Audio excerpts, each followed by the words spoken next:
Henrik, thank you very much for joining us today. How are things in Copenhagen? They are cold. We're getting close to Christmas, so yeah, I've just been in for some time in Marbella, Spain. It was really warm, and getting back here, it's cozy but cold. Yeah, that's why I can never go away in the to any place warm in the winter because when you come back to the cold climate, like I'm in Toronto, it's just too much of a shock. So I never do that. Yeah. Now, I have never had the pleasure of visiting Copenhagen, not yet anyhow, and I'm kind of curious about the how's the local economy there? How is the economy in Denmark? How would you characterize it? I mean, we are very dependent on what happens in the rest of the world. I mean, we're such a small country, just past 6 million inhabitants, or population of 6 million. So it's a small country. I think we're probably one of the canary in the coal mine. So if something happens, you'll probably very soon or very fast see it here. We don't have big issues here. So the economy is good and okay. Working fine for now. The unemployment is not moving up strong or anything like that. So I think things are fine. Housing market is a bit frothy, I would say, a little bit, very expensive to live in Copenhagen and also in Denmark in general, I think. So, but things seems fine here yet, still. In many countries in Europe have an issue with immigration. Any Mm. issues there with immigration? Yeah, we start to see that there are different fractions here, and it's something that comes up, and it's also something that will be, I think, is more and more on the agenda of the political parties, both left and right. So yeah, definitely, and it's something that is paid more attention to also by ordinary citizens and people that I talk to. Yeah, So let's move on now and talk about the economy. And I can't believe 2026 is just around the corner. And I'm sure you would agree with me when I say that 2025 was a remarkable year. And we yeah, had this massive pullback back in April, all due to the uncertainty associated with the trade wars and tariffs, etc. S&P was down 20% at one point, and then it had a massive rally. Next thing you know, it was up 30% from its lows. And one thing we've seen this year is that the S&P just continues to climb this wall of worry. It doesn't matter what's going on in the economy or the financial markets. You could have war in the Middle East or war in Europe, a potential for a regime change in South America, and the market just keeps going higher. And when I look at the economy, some elements of the economy look very strong, others look very weak. And when you look at the U.S. GDP right now, it's growing at 3%, which is quite robust. The unemployment rate is ticking higher. It's at 4.4% now, but historically that's still a low number. I just saw these numbers out of the National Retail Federation for the shopping over the 4 days from Black Friday to Cyber Monday. All time record. It came in at 203 million people were out shopping over those 4 days, and that exceeded 197 million people last year. But then there's other elements of the economy that I keep hearing about, and it looks like the economy is starting to suffer. And Challenger Gray and Christmas said the number of layoffs we saw in the month of October was historical. Companies announced the layoffs of 153,000 workers in the month of October alone. And so I want to get your thoughts on what you think of the economy right now and help me make sense of all this so I know how to position myself for 2026. What's your take? but I think it's taken longer to see the slowdown that we have. As you know, my business cycle model suggests that we should see a slowdown over this year, and we certainly have. Because it crossed over when it's and sent the signal in November of last year, and just to first comparison, it did the same thing in 2006 in November as well, and then it lasted a year, a little more before we saw the recession back in 2007 in December setting in. I think this year also we started out the year by hearing Powell saying, "Oh, the economy is so strong, the labor market is unprecedented strong," and then came August, and all of a sudden, all that strength was just a mirage, and it wasn't there. It hadn't been there actually. So we saw the revision in the job numbers, and it's been at a standstill or stall page, I would call it, since at least since summer. See, we have to understand that when it's an economy of this size, the global economy, the U.S. economy, it doesn't just roll over immediately like a speedboat or turn direction. It's something that is a slow move. And we're definitely seeing that now. I mean, I think, first of all, GDP is a lagging number. So lagging because of when they calculate the number. It's, the end of the month or the end of the quarter. And then, it has to get out through the media and so on. You'll see that this is something that goes, some months back. Also, it is based on a lot of, so numbers that are coming out, but these numbers can also be revised. And when the final number of GDP comes out, often you'll see that it's getting revised. For instance, back in Q4 2007, you saw that was also revised quite considerably at a time where the Fed thought everything was fine in October of 2007, and the recession started in December of that year. So I think we can look to the GDP numbers. We need to look to the leading indicators first and foremost, and they have been telling us for a long time that things are not great. And these are especially related to the housing market. The housing market in the US has frozen, solid at this point, as I see it. The affordability for consumers in terms of being able to live in their own homes has just been crashing. So I think this is one of the things that puts pressure on the consumer, which we see also then in the consumer sentiment, which is now at rock bottom levels. The same as the affordability. That doesn't play out then overnight, but consumption will then slowly start to weaken, which we are seeing, and we can see also that in the durable goods and the retail control index also we saw here just the other day. So we're starting to see that slowing, and now today we actually saw the number of minus 32,000 private ADP, and the ADP number just an hour ago or something. So I definitely see the slowing, and I think people just maybe have an anticipation that that's something that happens overnight. It is something that happens slowly, and all of a sudden it's like now it has bad, so that the recession sets in. I think we are there are some of my imminent recession indicators that are beginning to flash now, which means that we are very close to something. The economy is stalling as I see it, and the stock market is having a party which has had all the year almost, and every dip has been bought up, and we are continuing higher. So I don't think we have much time left before we see the recession. I will say that recession by latest Q1 of 26. That is, I think that is almost a given at this point. Just repeat that again. A recession by Q1 of 2026.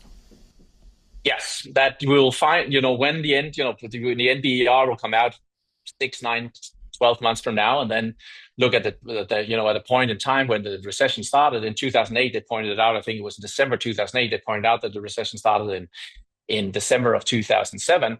I think when we look back in a year from now, you will say that the recession started one of the months of January, February, or March. That is what my business cycle indicator is clearly indicating at this point. So Scott Bessent recently did an interview, and he said he does not see a recession in 2026. He did admit that there are pockets of the economy that are weak, for example, housing. So you disagree with him totally?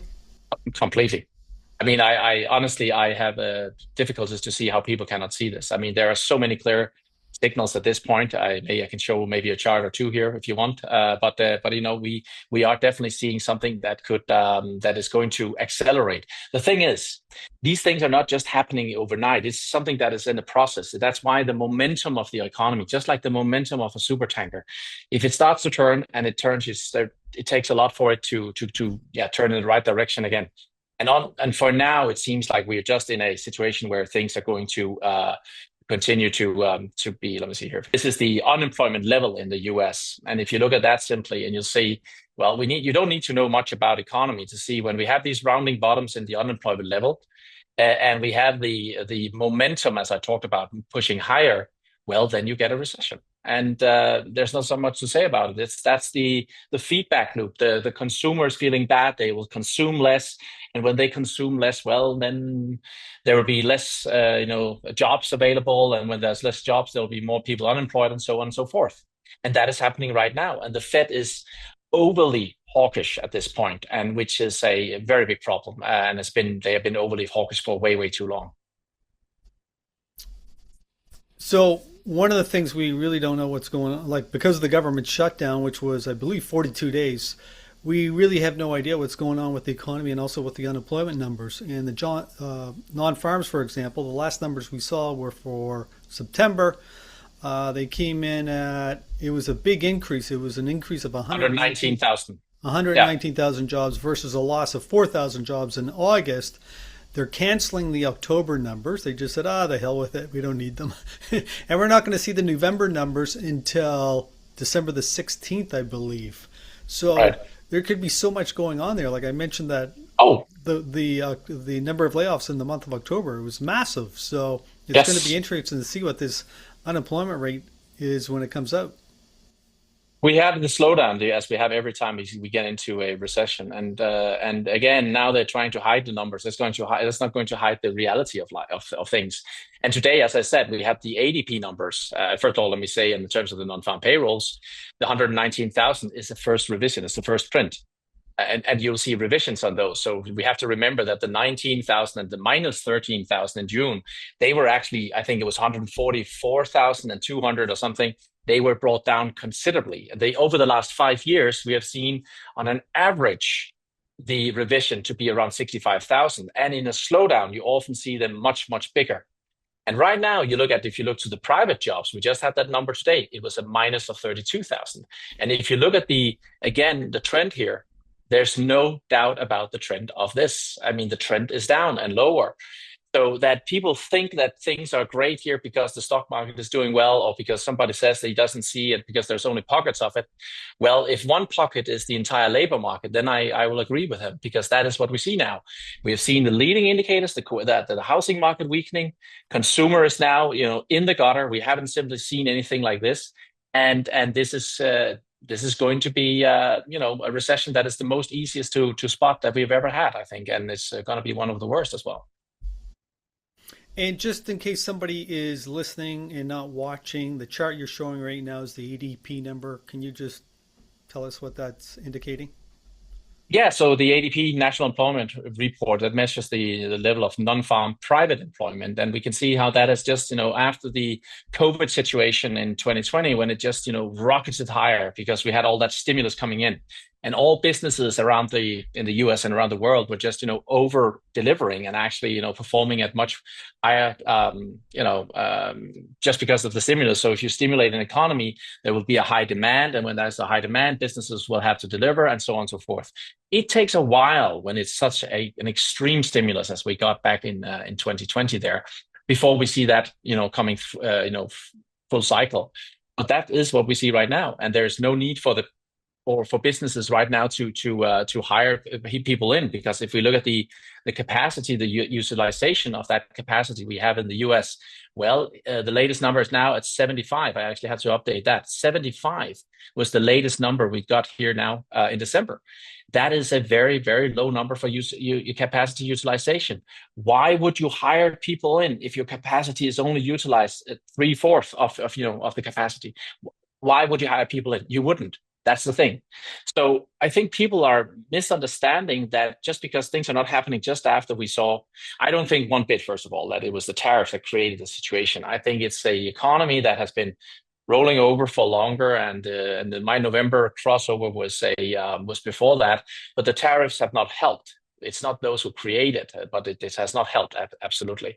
But right now, you see the businesses around the world, and in the US in particular, why would they hire people in? And that is what we start to see. And we don't see the spike in the initial jobless claims, which we should see, but that can have to do with the severance payments or whatever you have of packages if you lose your job. But we do see the continuous jobless claims, if you look at that, actually moving up and has reached you could say an uncomfortable high level here, which also is not a good thing. That means that people, when they lose their job, they find it hard to find a new job. Again, people can say, we don't think this is going to develop into something bad. I say, I think it develops into something bad, because right now, there's who will be the ones that actually comes out and does the change to this? Why would it change at this point? The cycle right now is in the wrong direction, so to speak.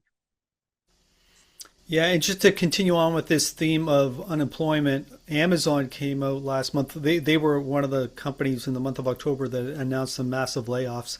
They're the second largest employer in the US. They employ 1.5 million people. They said they want to automate 75% of their business by 2033. And they also want to double their revenues by 2033, but maintain their current workforce. Okay, so just think about that. So by doing this, they think it's going to result in hiring 500,000 people less. Okay, so they Mhm. want to double their business with the same number of people that they have, and you got to wonder, what does AI mean for the economy overall? I know Mhm. I don't know what's going on in Denmark, but in Canada, youth unemployment is at 15%. In the U.S., it's at 11%. A lot of people Mhm. are saying this has to do with AI, so AI is eliminating entry level jobs. Any Mhm. thoughts on that? No, but absolutely. But that's what, people are saying, oh, AI is going to be fantastic. And let me just put that first. There are, as with everything, there is a short-term perspective, a middle term, and a long term. And if you look at the short-term perspective, if you are a business and you're just looking there and you say, usually I would hire two people in for this, this task here. Now I am actually just going to hire one in because this guy can actually be double productive as productive.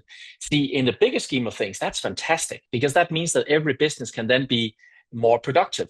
But in a world where and an economy where it's the demand is declining, and you have and businesses can't fill the capacities, well, then it's not a good thing. That's a bad thing for the economy, and that's what people don't understand. In the short term, AI can actually be a bad thing. In the long time frame, I think it's going to be something that is going to propel the productivity and the everything for the human race as long as we can master it and stay on top of it. But it's going to be fantastic. Short term, it's not going to be fantastic. And to think that the businesses that you have, will just because they earn more money, it's going to help, and then all of a sudden that investment that they will come out and that will just bring more people into work. Well, there is a certain truth to that, but at least it will take a while.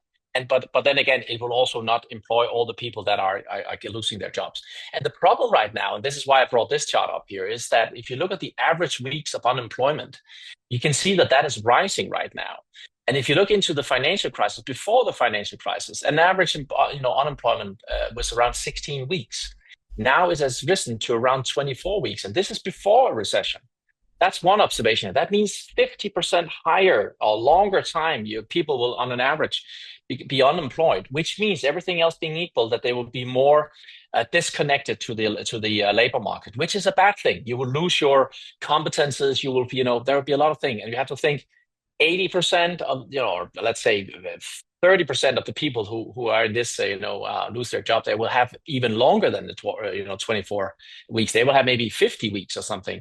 So this becomes more of a structural issue. And that is actually what we can see here. If you look at the level, how it's been rising in the US over the last many, many years into the financial crisis, and it's just elevated at this point. It's higher than any point since 1948 to 2009, which is a problem. That is simply that people are becoming more alienated to the labor market. So this requires a shift. It is a fantastic shift. If you look from humankind in a bigger perspective, it's like in the, I know that you're probably driving automatic cars there, but, people with a stick there, you have to kind of, to get into the next gear, you kind of, push down the clutch, and you'll see that there's a little loss of momentum. That is what we see also here now in the economy. It's shifting gears into a higher gear, more productive, more strong in the long time frame. But in the short time frame, there's a loss of momentum, and that's what we're looking at. We're looking at a generation of people, you and me. I mean, if we weren't for us using computers on a daily basis, we would probably also feel that this about AI, well, that's a little difficult. And the job that I had, 5 years ago, all of a sudden can be taken care of by a computer. I mean, these things are a serious challenge to the 70, maybe not all 70%, but the bottom 20, 30% of the economy, especially in the US, where you have a lot of manual jobs that will then be taken over by this. So yes, great long-term perspective. Short-term, medium-term, not so great.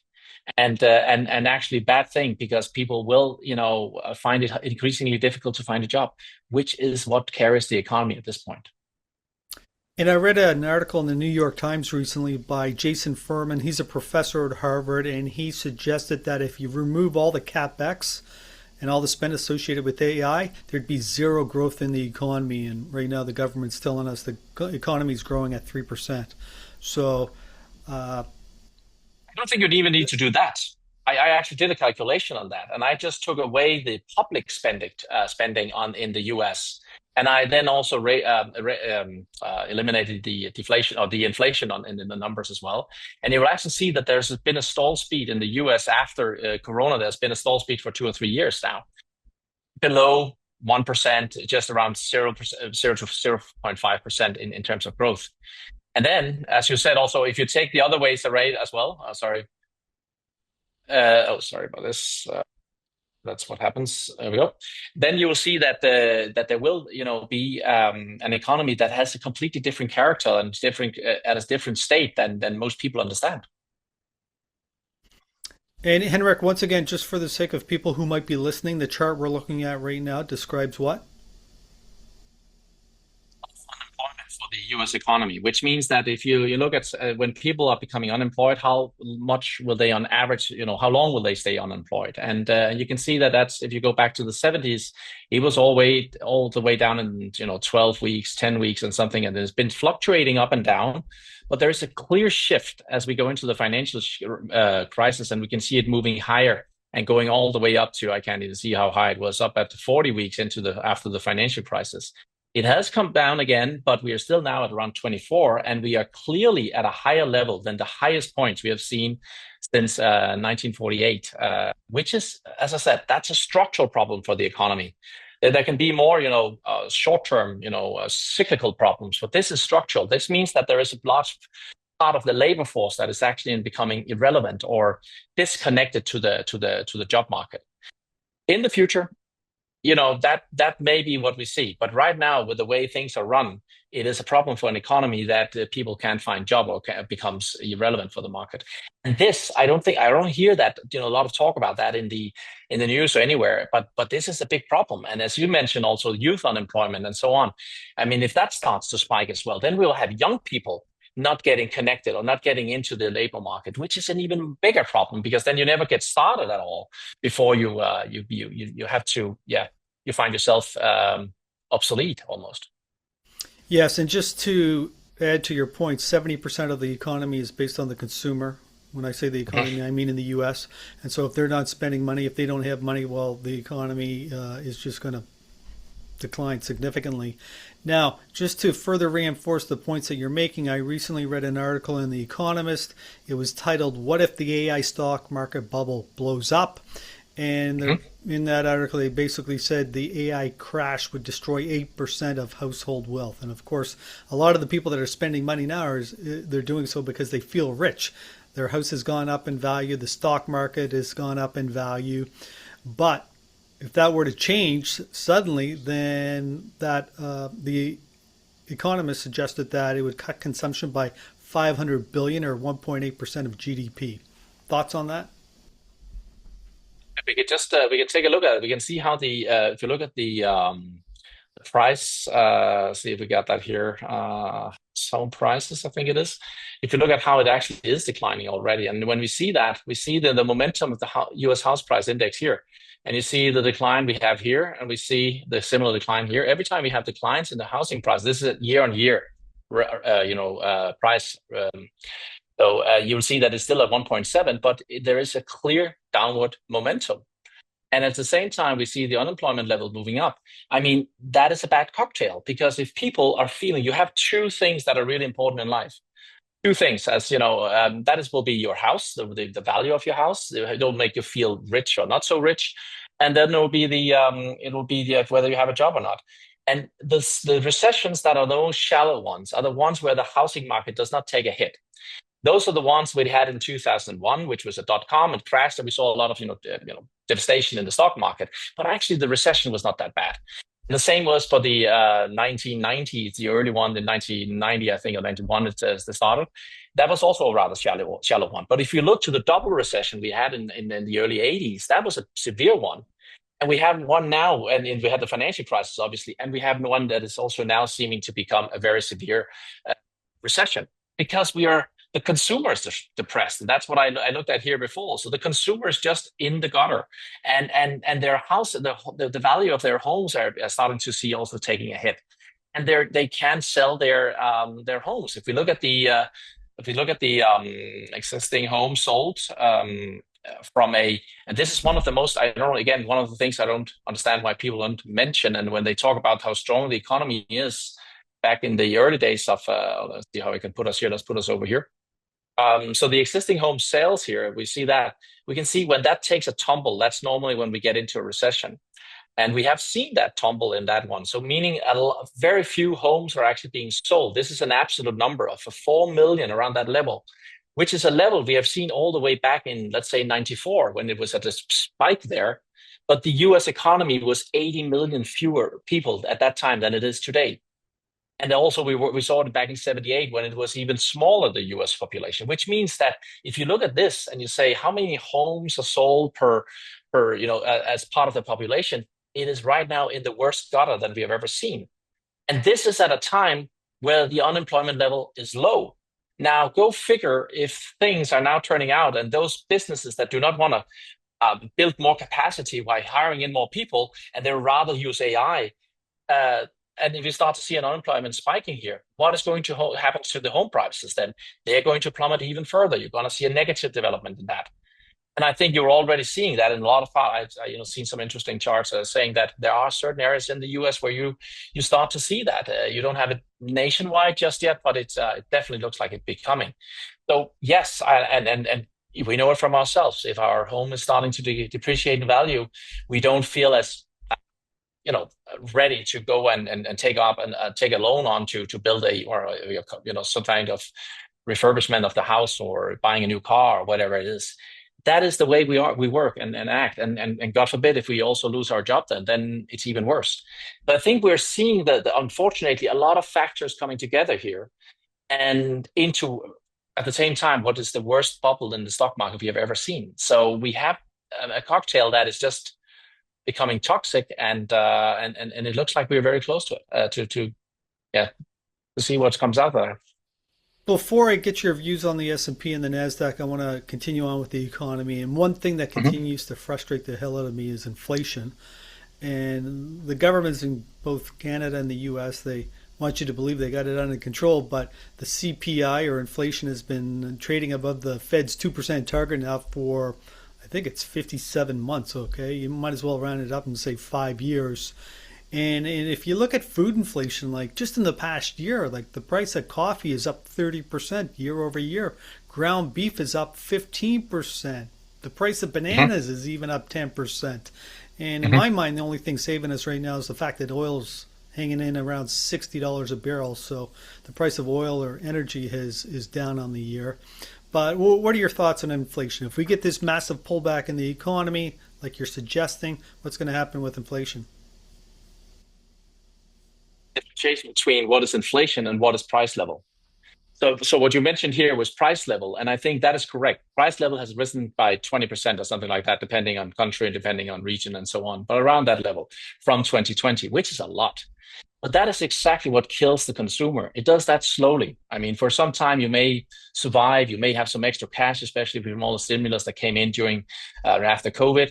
But eventually, you will have to make, to earn that money to meet that kind of extra cost that you'll see on a daily basis. That is why we see the housing market simply being frozen solid. So, but right now, the inflation level is not that high. I know it's on higher than the 2%. And people kind of say it's higher than 2%. The 2% is something that has been picked out of the free air, and it's just like it's not a calculated number that it needs to be. An economy that works at around 3% inflation is okay. It's not a problem. And we can actually see, if we go back in time, we'll see that it's been, times where the economy has been thriving at around 3%. So this about the 2% is kind of a stigma that we need to get it down to 2%. Otherwise, it's a problem.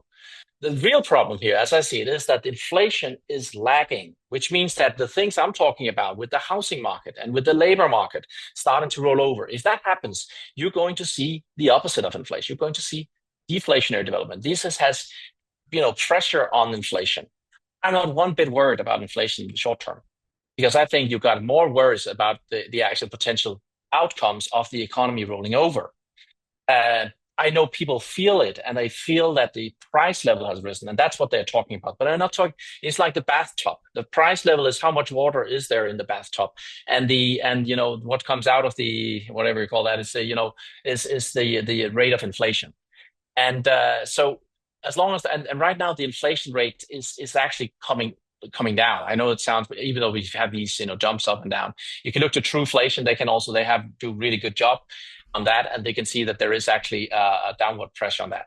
But if you look at it further, also you go into the previous times, you'll see that into the financial crisis, which was here, inflation actually rose. It's a lagging indicator, which means that when the economy rolls over, you'll still see some inflationary pressures.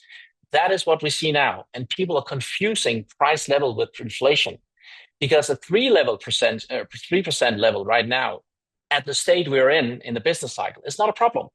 That is not a problem for the economy. And the problem is more that you have an overreaction to that now from the Fed.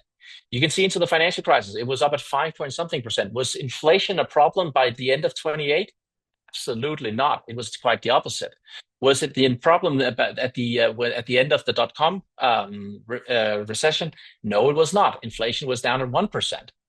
So people are confusing that, and that is actually a problem, because right now that creates an environment where the Fed, from political reasons, cannot be more than, they need to be hawkish on it, because inflation kills the consumer. We know that. And that's unfortunately what has been happening. But the Fed right now is overly hawkish. And you can just look at it from a perspective, we say inflation minus the Fed fund rate. And if you look at that right now at today, you can say that we are actually in the period where the Fed is overly hawkish, especially when you look at how strong the unemployment level is coming up. So when unemployment level is coming up to this degree, and we know the Fed has a dual mandate, they should actually, way before now, have been starting to stimulate the economy. That is, however, something, because they look at what I would call outdated data, and at least lagging data, and they have the inflation as one of their key targets and the policy mandate, it's actually becoming a problem. And that's the problem we see right now. They sit and they talk about inflation, which most likely is going to roll over, and then they are becoming overly hawkish, which then kills the consumer even more. So the Fed is actually in the very process of creating one of the largest policy errors ever I've seen, that I think we ever going to see. They probably going to see that they will be doing whatever they can to stave off deflation when the housing market starts to drop, which I think it will, when the unemployment number starts to come up, which I think they will. There's a reason why we don't see them for October, and why the November will come last. It's not because they're great. It's probably because they are not so good. And that's also what my model is suggesting. So the Fed is overly hawkish at this point. And even with a 25 basis cut here now, that's not going to bring it into the dovish area. The problem has been the reason here, that they were, the whole situation here where they were overly dovish for a very long time, going all the way back to 2009. For a long time, they were, Fed inflation was higher than the Fed fund rate, and that was the reason why we have seen the everything bubble and everything building up. But now the Fed should have been reporting way before that. Inflation is not a problem, and no matter what the Fed does at this point, it's not going to inflate the market all of a sudden, because people are in the process of losing their jobs. Businesses are in the process of cutting capacity because they are just running at 75%. So inflation is not what you see there. And that is what people misunderstand these days, I think. And if we get this slowdown in the economy, like you're suggesting, where do you see the unemployment rate going? If it's currently at 4.4%, are we going to 5%, 6%? And I guess what I'm asking is, how severe will this recession be? Much, much higher. First of all, you're going to see it's difficult to calculate but I see no reason why it would be lower than what we saw into the spike of unemployment in 2009, 8 and 9 there. I think you're going to see a massive loss of jobs. I think you're going to see growth being negative for a long time. I think you're going to see horrendous stock market drop. So I don't have a number that I can give you in terms of unemployment, but I would say it's probably going to go above and north of what we saw back into the financial crisis. Okay, so why don't we move on now and look at the financial markets, beginning with the S&P. The last time you and I spoke, it was in July, and at that time you were very bullish. I think your target on the S&P was 6,800 to 7,000. We're pretty well there now on the S&P. Where do you see it going in Q1? I was saying, Henrik, where's the blow off top? And I don't know what they are talking about, because when I started to talk about the blow off top, that was in 2022. And if we look at this development that we have seen here, this is the very definition of a blow off top. This is, I don't know how many percent that is actually is, but we can take it. If I get it to the 7,800, that's 115% ever since 22. That is extreme in 3 years. I mean, that is absolutely extreme. So this is the blow off top. And of course, you have had these small declines, but if you look at these monthly candles here, they are just insane. And if you look at it on a 3 month basis, you can see how we had smaller candles here, and then they just got bigger, bigger, and now they're just insane. So we are getting closer and closer to my target. My target will still be around 7,800. I think that is where we will see a top. We can be there. Just hang on. I think we can be there by December. We can be there this month. We can be there next month. I don't think we get far into 26. We have a hanging man here on this monthly candle. It's not necessarily a good thing. I don't think it's going to top here, but we are getting very, very close. And if we get closer, if we move in closer on the S&P here, then we'll see also that we actually have a if you look at my setup here is that we are in a situation where we could end it up here around 7,500, as I said, to 7,800. But on a weekly chart, we have definitely something that is not looking good. We have a divergence here, which is something we only see into major tops, especially when the economy is deteriorating at the same time, which we definitely see signs of. So I think we are in the final innings of this. It's taking a bit longer than I expected. We are still going to the levels that I see, but now the signals are coming out, and we just need now everybody to be pulled right back up again, and then the real economy rolling over. So I will say 7,500, 7,800 is going to be the target. With a rotation, you can see small caps doing really well into this final phase, and you'll see probably crypto having an extreme run. I think it started just the other day, because now it's evident that the Fed is going to come in and cut, and they are running off the quantitative tightening. We have the TTAA funds coming in now after the US shutdown. All these things, and the dollar still declining, and all these things are going to bring about a fantastic blow off top that rise, whatever kind of percentage that is for the S&P here, but let's say up to. It could be 13, 14, 15% even on the Nasdaq and the S&P. So I just want to clarify. So your blow off top, the level you're looking for now is 7,500 to 7,800 on the S&P? Correct, yes. And do you have a timeline associated with that? Are we talking Q1, first half of the year? As I said, no, not first half. I say it will be, again, it could be as soon as even this month. I know it sounds crazy, but the final blow-off tops are always insane. You can look to the Nikkei in 1989. You can look to the Nasdaq in 2000, and you can see those extreme candles at the very end of it. If I had to say, I'd probably say it's going to be in January. So I'll probably say January could be the time where we reach this. We have a spike into it and the reversal. And then I think you're going to see that's, and again, people will not see and feel it from immediately there. They're probably going to see the first decline, and then everybody will think, oh, that was just another dip. And now we go up again. And then you'll see a lower high into May, and then you can see the real decline. But the top could still be as soon as in January. All right, you mentioned Bitcoin, and we've had a big pullback here in the last month or 2 months. It got as high as 125,000, went down to 85,000. Now we're trading in the low 90s. Where do you see this going? We saw in 2017, and we had a fantastic rally into that top. And I think we're going to have that again here this time around. I think we're going to have let's see, did I stop sharing here? How we do?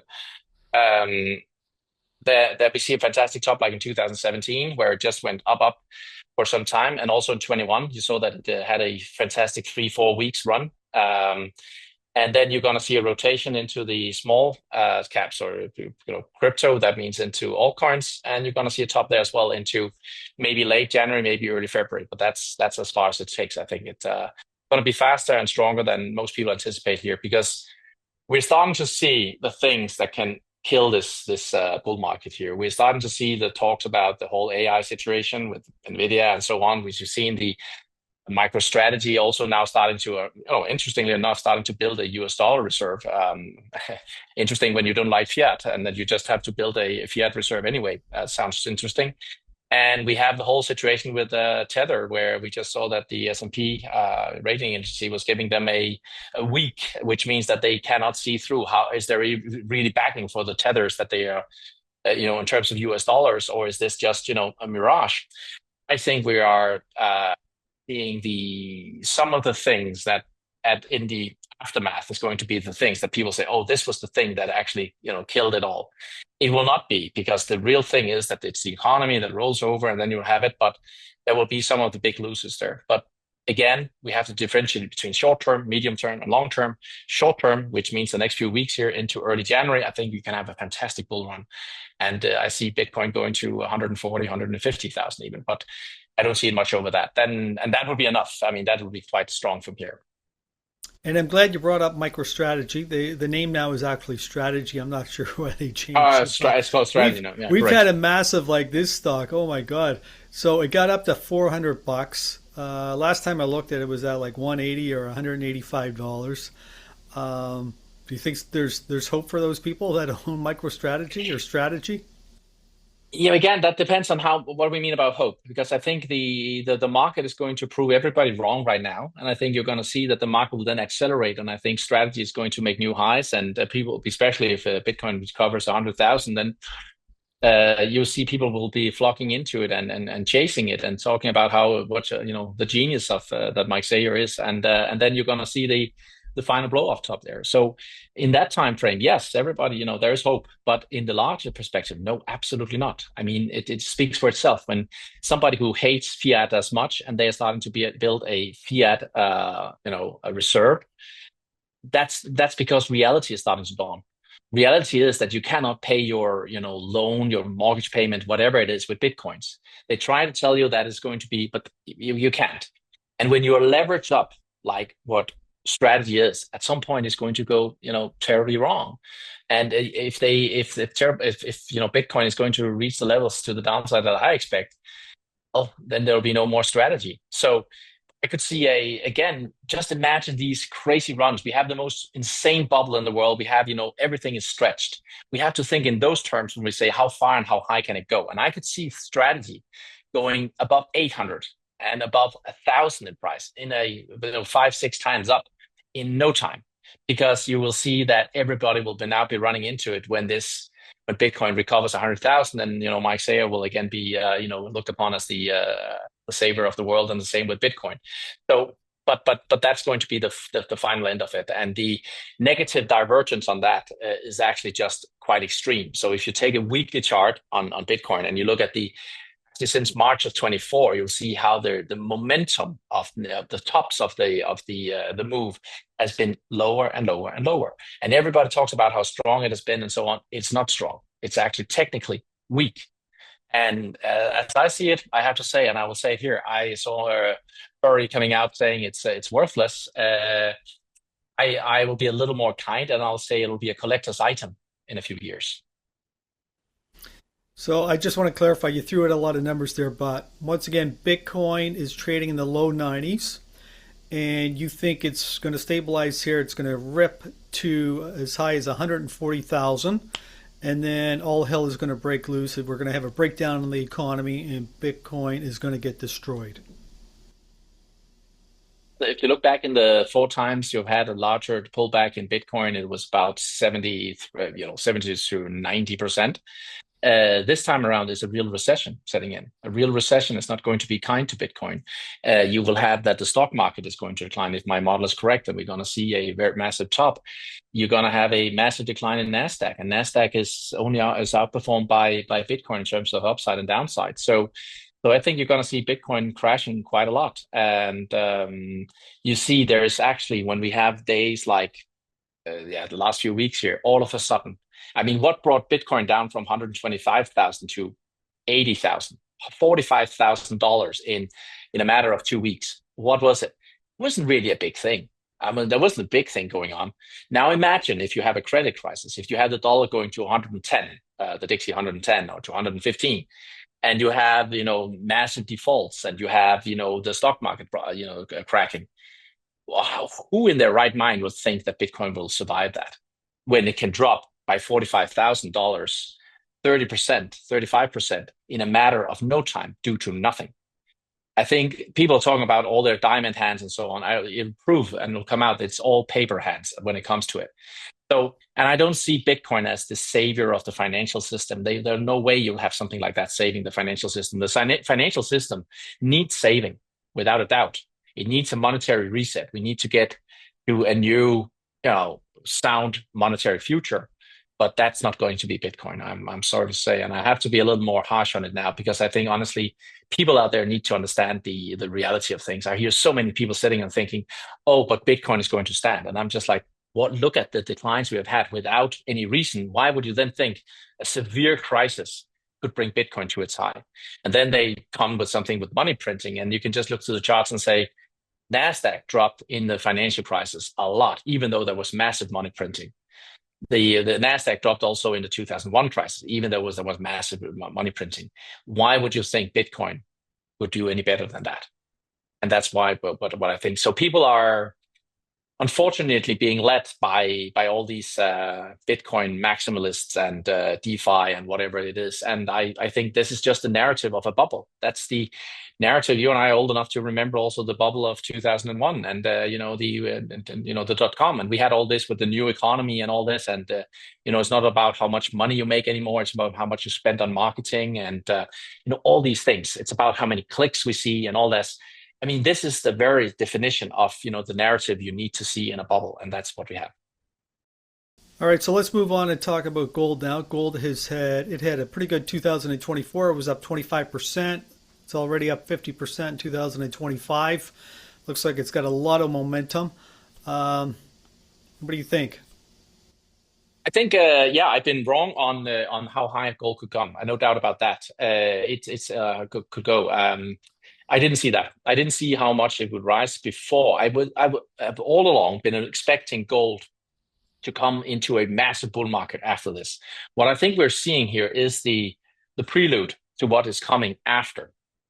And when I mean after, that's because I look into the decline we're going to see here first, the crash. There are different kinds of crashes to the market. If you look to the 2022 crash or the decline that you had there in the stock market, it was really driven by an inflationary situation where stocks was declining because inflation was rising. That's not a good thing for the consumer, and hence it was not a good thing for the stock market. What we can see now is that the decline we could see here in the next one that comes will probably be a deflationary bust, which means it'll be similar to what we saw in 2008.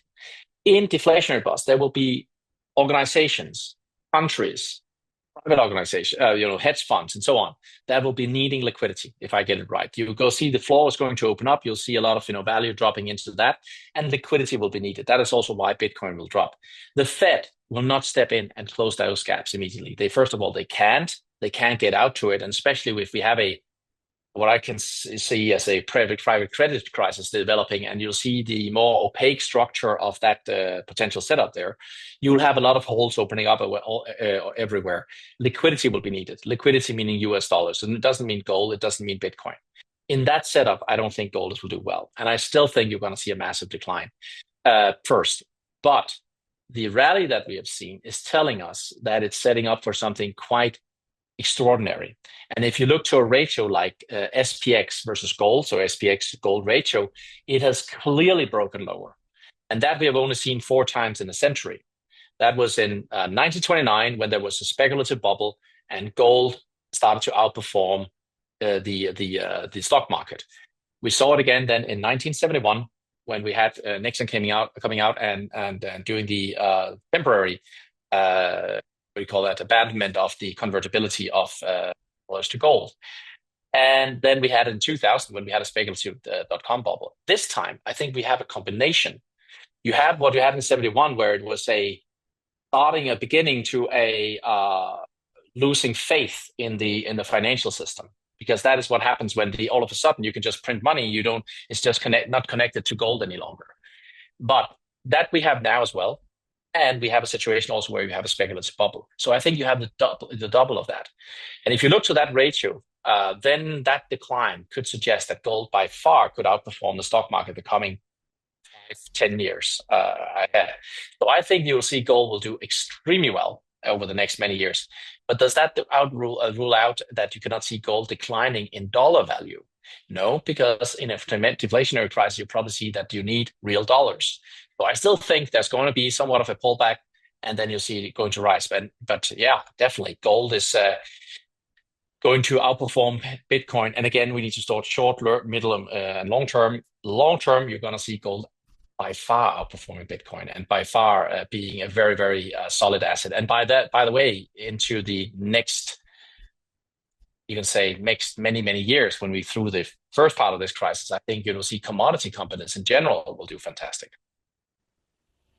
Do you have a gold chart by chance? I probably have a gold chart here. Let me see if I can get something up here. Let's see if we have. Let me see. I have something I call for. Yes, I have one here, which is or where we had the old top here back in 2011. We had the decline. Then we probably had something of a move higher, which, this consolidation here was really a long one and strong one. And when it broke here, that is obviously very, very important. It does not take away that you can see a big decline. And I think you are actually going to see that big decline. I don't think we are in a situation where you'll just see this going higher if the Dixie is going to the 120, which I think is going to go to. And I think liquidity will be everything. But in the greater scheme of things, everything is correcting also. But in the bigger scheme of things, if this is going to happen, then this move here is going to be absolutely fantastic. And I think if you're going to see that, let's see if I have a little gold long-term chart here somewhere. I think I have. And it's and find it now. But I definitely think we'll see that this move here will bring us into, above 10,000, 15,000, and I think into the 2030s, you'll see gold. There are, credible calculations that can suggest that gold can go even to as high as above $30,000 per ounce. But again, I would wait to see what happens into a deflationary bust. But bottom line is, any significant pullback, it's a buying opportunity. Yeah, definitely. I mean, this has been strong, stronger than I expected, no doubt about that. Wrong on the short-term outlook, though, no doubt about that. But let's see if the pullback comes, and then we'll see that, because I think gold will be part of also redefining the monetary setup, the regime that we have when that comes. When that comes around. And when will that happen? That will normally come about when we start to see potential stagflation. The moment when the dollar starts to decline in a strong manner, you'll see that there will be some kind of need for a reshuffling of things. What I talked about earlier, there will need to be a sound monetary system to support the economy and the world, and that will, again, as I see it, become where gold will have its place, and it will not be Bitcoin, it will be gold.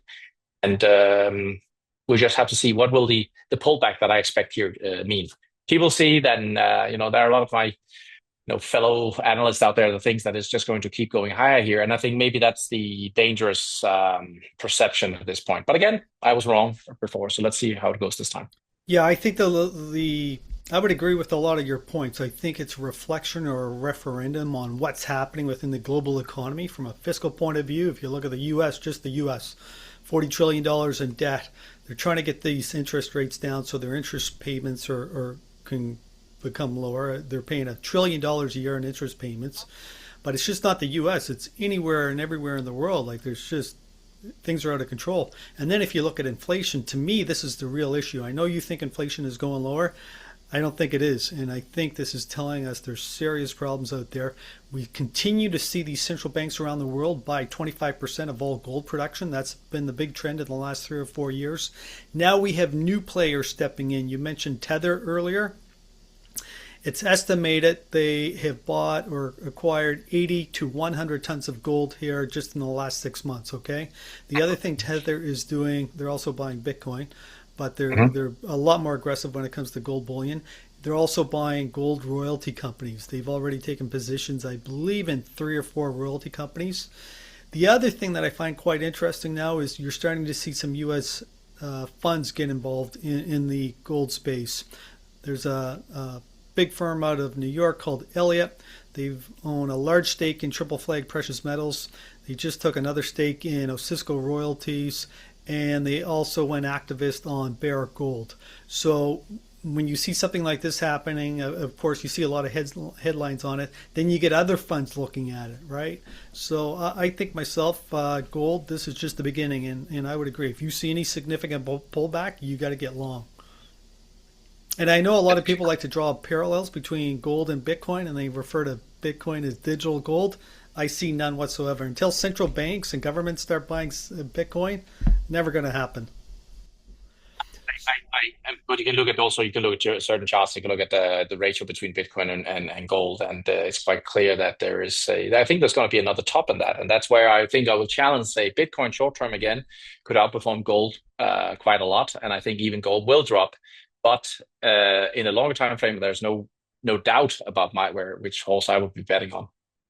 Now, I didn't ask you about silver. Gold's up Mm, 50% on the year. mm. Silver's up over 70. Any views on Yeah, silver? well, the move that we see, I think there's a level around 65 that I think it's going to respect, and I have to say it's a little it feels a little uncoordinated also with gold. Gold was up and then all of a sudden silver spikes now, and silver is really an industrial product. And if you look at it, it's not really resonating with what we see in the economy in terms of. So I think there is a lot of people have been front running the inflation narrative, and I know I hear what you're saying. I just don't think the inflation will be what can carry it through a financial crisis, but also a very sharp deflation. But I take the point, and again, I think both silver and gold will be a completed much higher levels than we are today. Again, silver and gold have been front running things a little too much, I think. So I think there's going to be a pullback, but let's see. So we discussed a lot of things here in the last few minutes, Henrik, and I want to thank you very much. I just want to summarize a few of your points. So you're still bullish on the S&P. You think so right now, let's just say the S&P's at 6,800. You see it going up to 7,500 or 7,800 here in the next couple of months. Could be a lot faster. You're bullish on Bitcoin, so it's currently trading in the low 90s. You see that ripping up to 140,000, and you're still bullish on gold. I'm sorry, did you throw out a target on the gold price here in the short term? I think your short term, I don't know, but we need to see when the dollar starts to strengthening, and after that bottom is in on the dollar, which I think is going to be around January as well. Then when you see that, then I think it's over for the rally, both in gold and silver and Bitcoin for that matter. But I think then you're going to see it. So I'm not sure that if gold is going higher, I don't know, maybe not. I think silver can go to 65, but I think gold is going to go to drop a lot, actually. And I hate to say it, but I wouldn't be surprised to see it way below 3,000.